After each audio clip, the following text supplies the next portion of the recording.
Well, imagine showing up for your next flight at the airport and being handed a device, a little bracelet, that would serve as your boarding pass. It would track your lost luggage, and it would also shock you with the same power as a taser if you get out of line.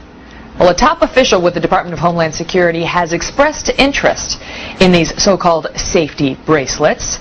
So is this really the future of air travel, and will passengers accept it? Neil Livingston is a terrorism expert and also the CEO of Executive Action. Hi, Neil. How are you this morning? I'm well, thanks. So this is a buzz on the blogosphere right now, whether this is going to happen and when. Turns out DHS, Department of Homeland Security, did express interest in this product in 2006. Not clear, however, whether this is something they're still interested in. But is it possible, Neil? Could we get to the point in air travel where we have to put on a bracelet where the stewardess can shock us if we get out of line?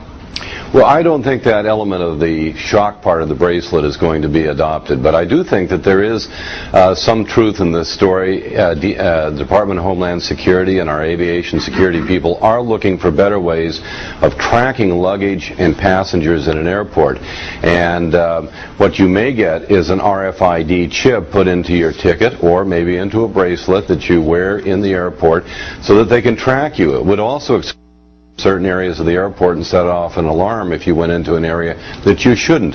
But the good news is it also might, if we start tracking luggage that way, it might mean a lot less lost luggage. All right, I like the lost luggage part of it, but you're going to have the ACLU go nuts if people are required to wear a tracking bracelet just to board an aircraft.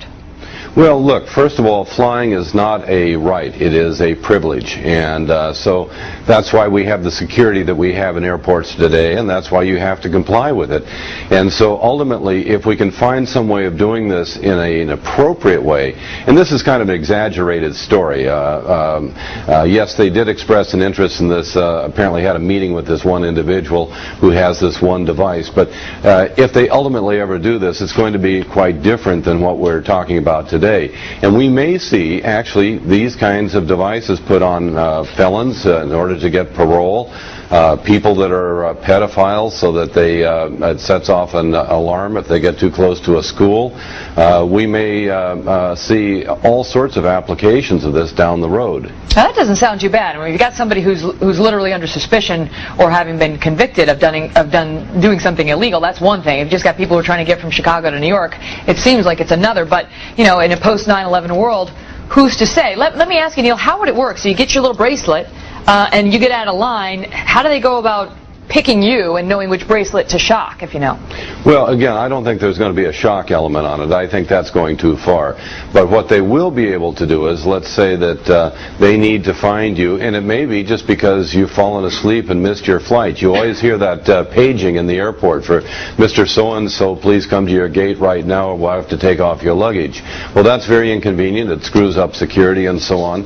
And what they will be able to do is isolate where you are in the airport simply by, you'll have a blip on the screen, and there'll be a number attached to it that corresponds to whatever is in your